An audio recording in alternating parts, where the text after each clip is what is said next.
لزومی ندارد که بدانید همه چیز چگونه رخ می‌دهد. لزومی ندارد که بدانید کائنات چگونه کارها را انجام می‌دهند. به تو ربطی ندارد که چگونه اتفاق می‌افتد و کائنات چگونه خواسته های تو را برآورده می‌سازد و نباید از این موضوع نگران باشی. اجازه بده کائنات وظیفه خود را انجام دهد. زمانی که تو سعی می‌کنی از آن آگاه شوی، باعث پخش فرکانسی می‌شوی که حاوی عدم اعتقادات است. یعنی تو از قبل ایمان نداشتی که خواسته‌ات را پیشاپیش دریافت کرده ای. تو فکر می‌کنی که باید این کار را انجام دهی و باور نمی‌کنی که کائنات این کار را برایت انجام داده است. تو در چگونگی این روند حقی نداری و جزء یادگیری تو نیست. زمانی که به چیزی فکر می‌کنی، غول بدون هیچ سوالی بلافاصله تمام کائنات، مردم، شرایط و رخدادها را برای برآورده شدن خواسته‌ات زیر فشار قرار می‌دهد. روند خلق کردن. چگونگی خلق کردن در واقع از انجیل عهد جدید است که راهنمای 3 مرحله‌ای آسانی را به تو جهت خلق خواسته‌ات ارائه می‌کند. مرحله اول، درخواست. گام اول درخواست است. از کائنات بخواهید. کائنات را از خواسته خود آگاه کنید. کائنات به افکار شما پاسخ می‌دهند. شما واقعاً چه می‌خواهید؟ بنشینید و خواسته هایتان را به زمان حال بر روی کاغذ بنویسید. می‌توانید برای نوشتن این گونه شروع کنید: من همکنون خوشحال و سپاسگزارم که. سپس توضیح دهید که می‌خواهید در هر مورد چگونه زندگی کنید. تو باید خواسته هایت را به روشنی انتخاب کنی.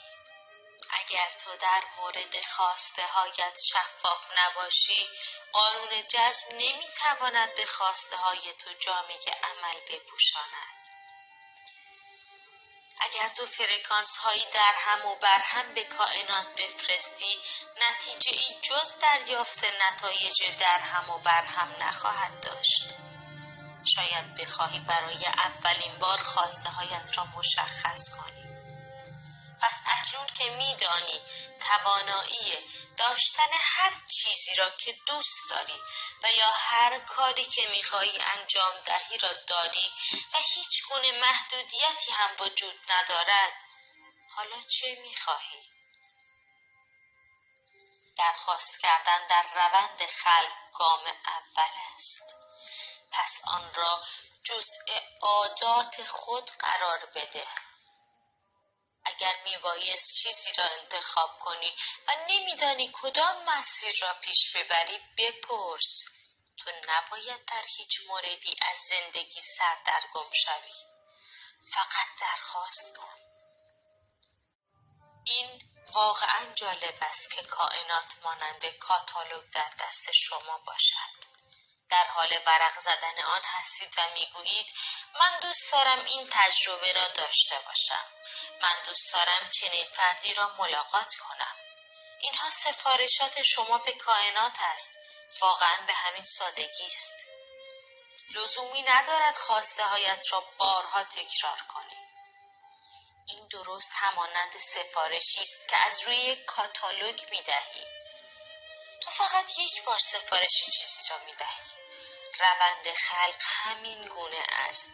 گام اول روشن بودن خواسته هایت است.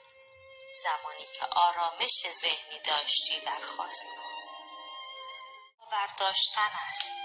باور داشته باشید که از قبل صاحب چیزی که دوستش دارید هستید. من داشتن آنچه را که دوست دارم را با ایمانی راسخ باور به نادیده ها میگویم. تو باید باور کنی که به دست آورده ای.